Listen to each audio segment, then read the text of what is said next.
Ah, je crois que je vais me prendre une fenêtre dans la gueule. Du coup, bonjour à tous et à tous, les amis, c'est Zero, j'espère que vous allez bien. On va réagir, du coup, à des vidéos horreur. Ça va parler de cannibales, hein, toujours des sujets très joyeux sur ma chaîne, j'ai l'impression. Je suis bizarre un peu de regarder des trucs comme ça. Preserving other parts. And voilà, c'est très... one thing led to another. It took more and more. Doucement. Bon bah voilà, on est dans l'ambiance, direct. Vous passez un bon moment. Au carré, super. Au moins dans la vidéo il fait beau. C'est pas qu'il fait beau gros, c'est des lumières. J'ai pas un soleil artificiel qui m'éclaire. Et on est parti. Une entrée en enfer. Notre histoire prend place aujourd'hui, je vous le donne en 1000. Bon, on dirait un peu un zizi, hein. Voilà, bon, bref. Excusez-moi. Milwaukee a une image de ville pauvre, rongée par la violence et la drogue. C'est au milieu de tout ce bazar que vit Tracy Edwards, 31 ans, et père de 6 enfants. On dirait un mélange de Snoop Dogg et de Bob Marley en même temps, genre. Pendant ses sorties, il a plusieurs fois discuté avec un homme se présentant comme Jeffrey Dahmer. Type dont il ne connaît pas grand-chose, mais qui a l'air pas bien méchant.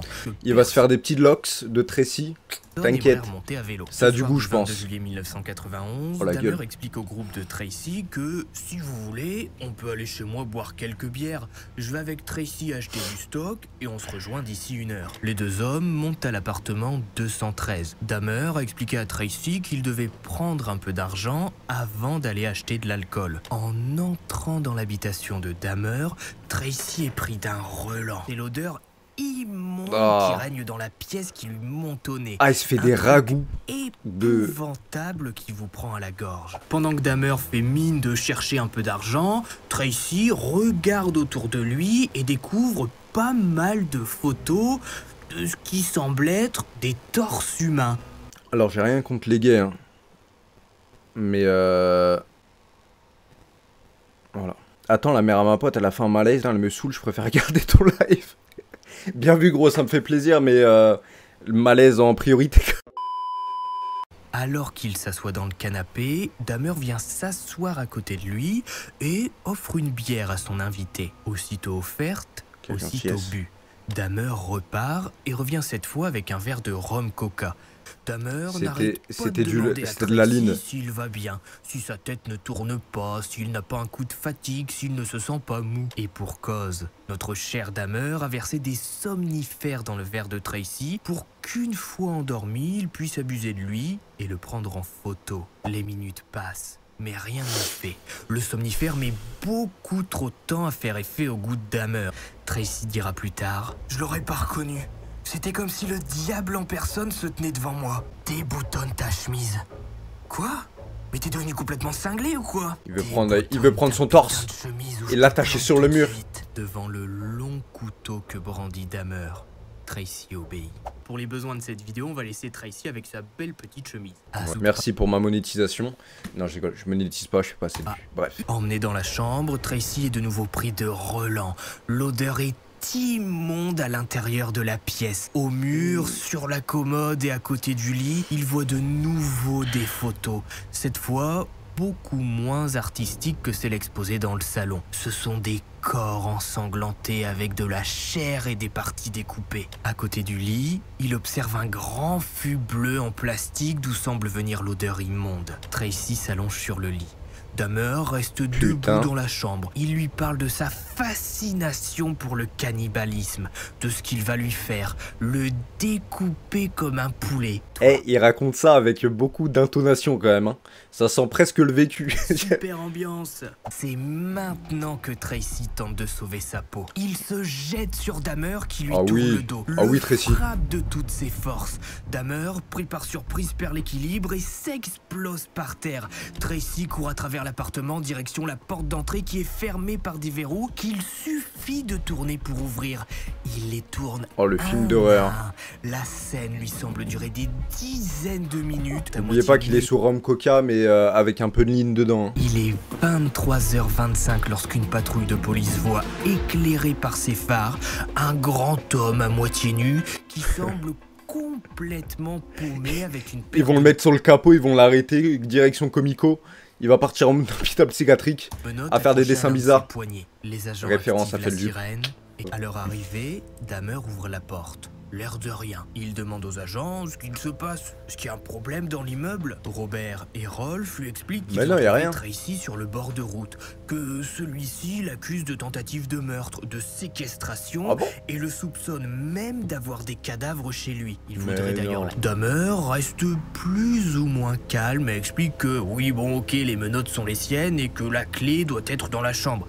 Il avoue, il est gay. Ça marche comme excuse, hein. Avec des torts sur les murs, ça le fait. Les agents s'avancent, mais Dahmer refuse, expliquant qu'ils n'ont pas de mandat, qu'il n'a rien à se reprocher et que Tracy n'est rien d'autre qu'un homo refoulé. Robert et Rolf insistent. Une bagarre éclate dans le petit couloir d'entrée.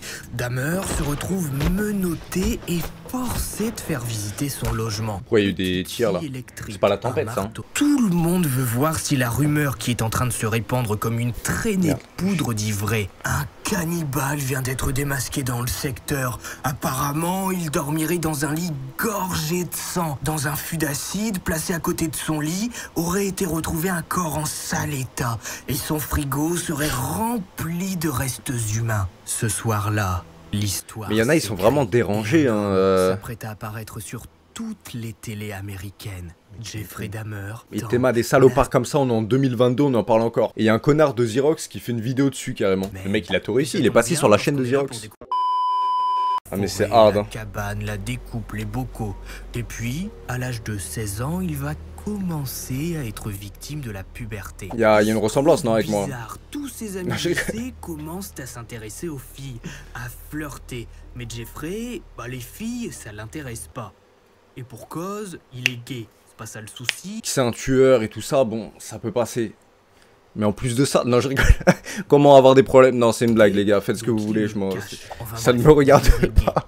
Lorsqu'il le voit dans son petit short avec ses petites fesses bien rebondies et ses Oula, attendez, ça parle de fesses là.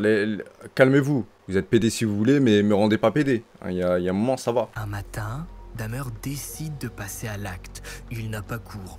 Personne n'est à la maison. Ça sèche les peaux, va s'armer d'une batte de baseball et se cacher derrière un buisson en attendant sa cible. Les minutes passent, puis les heures. Et d'un coup, rien. Personne ne viendra. Putain, quelle chute incroyable. Non, vraiment, je m'y attendais. Il se fout de notre gueule, là. Que si Dahmer avait vécu à notre époque, il y aurait eu des threads Twitter sur lui pour dire qu'apparemment son comportement était problématique. Mais derrière... Il aurait un snap, il y aurait que des torses dessus, ou des...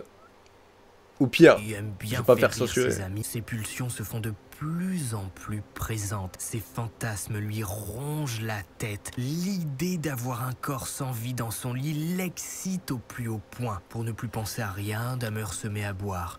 À toute heure, vie de Dahmer de ses 16 à 18 ans va être une longue... Il y en a qui veulent des meufs dans leur lit. Il y a des meufs qui veulent des gars dans leur lit. Lui, il veut des morts dans son lit. Descente en enfer rythmée par l'alcool et le dépeçage de bêtes. Une adolescence saine et tout à fait banale. Il a obtenu son permis et profite un peu du soleil. On est en fin d'après-midi. Alors qu'il rentre chez lui, Dahmer croise la route de Steven X, un ado de son âge qui fête dans quelques jours son 19e anniversaire. Il sort d'un festival et cherche à rentrer chez lui en stop. Dahmer s'arrête. « salut mec, dis, tu peux me prendre et me déposer un peu plus loin ?» Ok, monte. Tout est aligné. Le type est plutôt beau gosse. Personne n'est chez lui actuellement. Il décide donc de l'inviter à boire quelques bières et à écouter un peu de musique. S'il ne profite pas de ce moment précis pour assouvir son fantasme, le pauvre putain, enfin l'autre, hein, pas lui. Ou du moins, pas avant d'avoir quitté définitivement le domicile familial. Ce 18 juin, vers 18 h, Dahmer se lève du canapé et traverse la pièce pour attraper une haltère. Steven c'est là où il a... rien voir venir. Dahmer s'avance, derrière lui sans un bruit, lève l'haltère et l'abat sur le crâne de Steven qui, dans un râlement, le crâne fracassé, en pleine hémorragie. C'est pour ça les gars, maintenant il y a des haltères caoutchouc. On sait jamais, prenez toujours ça parce que si vous tombez sur un mec comme ça, ça fait moins mal. Dahmer a réussi. Son fantasme a explosé. Il a pour lui seul un homme, mort, qui lui appartient pour l'éternité. Déshabillé et abusé, Steven... Ah mais attendez, mais... Wow, je sais pas, ça m'est pas monté au cerveau, mais en fait il tue les gens pour pouvoir les... C'est les faire après, quoi. Pièce de rangement à l'arrière de Non, la mais maison, c'est chaud. au cas où quelqu'un décide de débarquer à l'improviste chez lui. Au bout de 3 jours sur la propriété des Dahmer, il y avait une odeur absolument infecte et des mouches qui volaient partout. Comme beaucoup de tueurs en série, Dahmer découvre qu'un corps, et ben... Ça, c'est quand on lui demande, c'est quoi cette odeur? Je sais pas. Contrôle contre l'alcoolémie au volant. Dahmer s'arrête en sueur totale. Il fait chaud, ses sacs poubelles planqués dans le coffre empestent la mort. Et pourtant, Ah bah là, personne ne va rien remarquer. Aucun agent ouais. ne va s'arrêter. Bravo sur les keufs. l'odeur. Dahmer, Hein? mais on n'arrête pas quelqu'un parce que ça pue dans sa voiture. La preuve, moi la dernière fois je transportais des sacs poubelles, ça puait la mort à l'intérieur de la bagnole et Dahmer va passer la nuit à ouvrir les sacs poubelles, prendre les organes. Il est trop à de l'aise, Steven. Max Cage. Retour en 1978. Dahmer passera l'été seul et ne tuera pas. Suffisamment Incroyable, soulagé bravo. par le meurtre de Steven X. Fin août, son Mais père ça est va de pas durer retour longtemps. avec sa nouvelle compagne pour venir s'installer à la maison. Pendant quasiment 10 ans, Dahmer ne va pas commettre de meurtre. Sa vie va plonger dans une spirale de galère. L'université, ça ne lui réussit pas. Au début de l'année 1979, il s'engage dans l'armée. mais les gars, et mais part en c'est la base. T'as des galères dans la vie. Bah tu tues, ça règle tout. En mars 1981, Dahmer est renvoyé de l'armée. Ça De m'étonnerait retour à la même vie pas qu'il viole civile, son chat il derrière. part vivre chez sa grand-mère. Catherine, 70 ans, Lionel conseille à son fils de se rapprocher de la ville pour trouver un emploi. Et ça va fonctionner. Arrivé à West Alice, Oh. Dahmer est embauché comme apprenti infirmier dans un centre de prise de sang. Vous Comme imaginez bien que vu ce qu'il a fait à Steven X, c'est pas des pauvres piqûres qui vont lui faire peur. En 1981 et 1987, Dahmer est attrapé plusieurs fois pour exhibition. Il est forcé d'être suivi par un psy et C'est pas bien, les exhibitionnistes, mais comparé à ce qu'il a fait avant, ça s'agit quand même, le monsieur, ça. Et malgré la stabilité que la vie chez sa grand-mère lui apporte, Dahmer retrouve peu à peu ses démons et ses fantasmes d'hommes sans vie allongés à côté de lui. Il se le dit. Après tout, sa grand-mère lui a donné sa cave pour vivre. Elle lui a aménagé putain. un petit lit avec un peu de meubles. Et ça va C'était recommencer. l'endroit parfait pour faire ses affaires. Des odeurs chez mamie. Désolé pour le titre du chapitre. Ouais, j'avoue. Le 15 septembre 1987, Dahmer passe sa journée dans un bar gay, à boire de l'alcool et à faire diverses rencontres. Ce jour-là, il croise la route de Steven Tuomi, un type de 24 ans qui lui aussi vient faire des rencontres. Au fil de la discussion, Dahmer et Steven se plaisent et notre futur cannibale demande à sa victime si ça lui dit de le suivre à l'hôtel. Pas de dessin, clac clac boum boum, et voici ce que Dahmer raconte. Je me suis réveillé dans le lit de la chambre d'hôtel. Je l'ai bougé un peu et je me suis rendu compte qu'il était mort.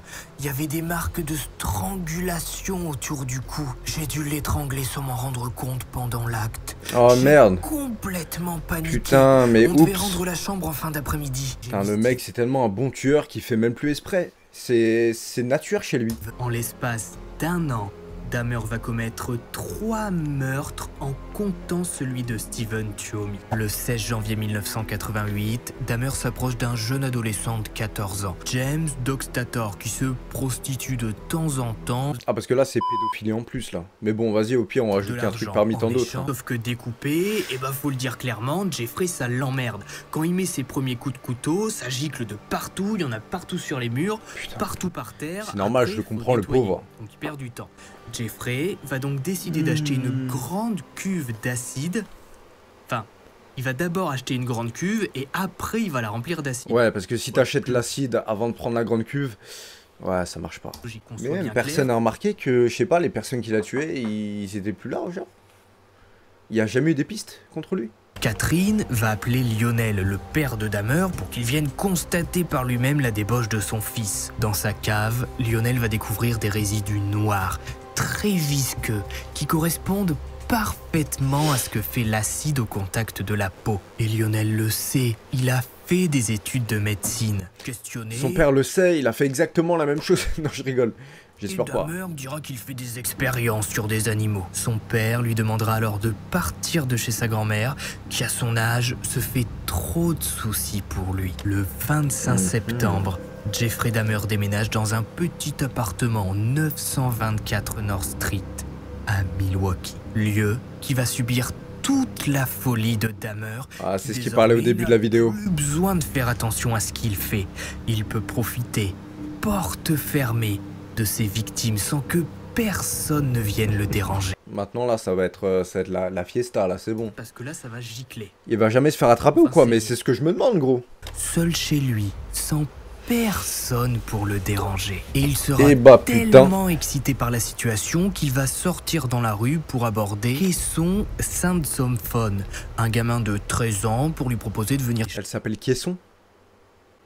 Ok. En ressentant les effets du médicament, va réussir à s'enfuir pour avertir ses parents. Placé en garde à vue, puis en détention pendant 1 semaine, Dahmer est libéré en attendant le verdict. Ça va le calmer un petit peu d'avoir passé 1 semaine en détention et il va laisser passer tranquillement les fêtes de fin d'année. Le 25 mars 89, il va faire une petite pause. Il va faire une petite pause de allez, 2 semaines, il va prendre ses congés payés. Tranquille. Persuadé que les flics guettent son appartement en attendant un faux mouvement pour pouvoir le refoutre en prison. J'espère bien pour toi. Il décide d'aller dans la cave aménagée de sa grand-mère, dont il a les clés. Plus simple. Ce soir-là, Dahmer suit son mode opératoire habituel. La relation, le somnifère, puis l'étranglement. Mais il va passer un cap dans sa folie. Prenant la tête d'Anthony, Dahmer va la plonger dans l'eau bouillante pour en faire ressortir uniquement le crâne. Il va l'essuyer avec un torchon, puis le peindre en gris. Après avoir jeté le reste du corps d'Anthony à la benne, Dahmer repart à son appartement avec un crâne et les parties génitales de sa nouvelle victime. Après ça, Dahmer va se calmer un petit peu. Il va sucer des grosses... Excusez-moi. Tourne devant la justice le 23 mai 1989 pour être jugé concernant l'affaire avec Caisson Saint-Somphone, l'ado de 13 ans qu'il a attiré chez lui mais qui a réussi à s'enfuir. À ce moment-là, il a déjà tué. Ça c'est une bonne nouvelle. Enfin, merci. Bien sûr, personne ne le sait. Jeffrey Dahmer. Elle doit traumatiser à 13 ans, elle doit traumatiser la pauvre. En tant que détraqué sexuel. Pour ces faits, il se voit condamné à 1 an de prison en semi-liberté. La journée, il travaille pour un programme de réinsertion. Le soir, il dort dans sa cellule. Ça va durer 10 mois. Et pour bonne conduite, Dahmer est jugé apte à sortir 10 mois. le 2 mars 1990. Il fait des dingueries. À partir de ce moment-là, Dahmer va commettre un massacre. Il va entrer dans une spirale meurtrière. Fais gaffe, fais pas trop de massacres, hein. Tu risques de prendre 2 mois. Doucement quand même. Va le faire entrer dans l'histoire criminelle américaine. Non, parce que là, tout ce que je viens de vous raconter, c'est un stage ou c'est juste le début de son histoire. Détention. Dahmer, maintenant qu'il est indépendant, va péter un plomb. 12 meurtres en 1 an. Le 20 mai 1990, Dahmer rencontre Raymond Smith, homme de 33 ans dans un bar. Il lui propose de venir chez lui pour... La même chose à chaque fois. Raymond accepte. Comme toutes les victimes avant lui, Dahmer est seul. C'est un homme dépressif qui il a une vie de merde, c'est pour ça qu'il est... solitude. Depuis qu'il a quitté le lycée, il n'a plus d'amis, plus beaucoup de contact avec sa famille. Il n'y a que sa grand-mère qui l'appelle régulièrement et qui lui donne l'impression d'être aimé. Quand il emmène ces hommes chez lui, il veut les posséder, qu'il reste à jamais dans son antre. D'après ce qu'on peut lire sur Dahmer, tuer le dégoûte. Mais il s'y sent obligé pour garder à jamais avec lui tous ces hommes près de lui. C'est pour ça d'ailleurs que certaines victimes seront gardées en l'état. Ah ouais, là il les rend service là. Ah oui, ok. J'avais pas vu ça comme ça. J'avoue les gens de sa famille, waouh. Parenthèse sur les parents de Jeffrey. Putain, imagine la daronne, elle a attendu 9 mois pour ça. 9 mois pour ça. Jeffrey déclara qu'il n'a jamais tué en dehors des États-Unis et plus précisément en dehors de la zone de Milwaukee. Parce que pour soutenir un mec comme ça, attaqué à Steven Hicks. Il l'avouera plus tard. C'est même pas un mec, ça. Il dira avoir oublié l'existence de cette victime. Le mardi 6 août 1991, même pas ça un Dahmer mec, est appelé devant le juge. Une grosse merde et encore. Lui lise son acte d'accusation. Il y a une ressemblance avec Dexter en plus. Je vous parlais de Dexter, mais il y a une ressemblance au niveau de la tête. 5 autres homicides viendront s'ajouter. Sans surprise, au terme d'un procès ultra médiatique, filmé et diffusé sur les chaînes US, Jeffrey Dahmer est reconnu coupable des faits qui lui sont reprochés. Le jury considère l'accusé pleinement responsable de ses actes. Dahmer se voit refuser l'internement en psychiatrie et est condamné à 957 ans de prison. Lionel Dahmer rendra visite régulièrement à son fils. Le mec, quand il sera... Je crois qu'il est encore en prison, là. Il est encore au Heps à l'heure d'aujourd'hui. Il est mort, hein, mais il est en prison quand même. S'il avait vécu un peu plus longtemps, je suis sûr qu'il se serait exprimé plus en détail sur ses motivations. De ce que j'ai pu voir du procès, ses avocats ont essayé de le défendre en disant qu'il avait vécu le divorce difficile de ses parents et qu'il avait été abandonné un été dans la maison familiale par sa mère. Ça a pu jouer sur son comportement. Mais il y a des gens, ils sont abandonnés par leurs parents et ils arrivent à s'en sortir dans la vie. Arrête de... Enfin, je sais pas. Dingo la défense au vu des faits elle de est meurtre plus la merde, et sa de défense. cannibalisme. Oula, j'en ai tapé le micro carrément, c'est l'énervement ça. Je le connaissais pas et ben, j'aurais aimé jamais le connaître en fait. Et puis on se retrouve très bientôt pour de prochaines vidéos, de prochains streams. D'ici là, portez-vous bien, bonne soirée à vous. Ciao et merci d'être passé encore l'équipe.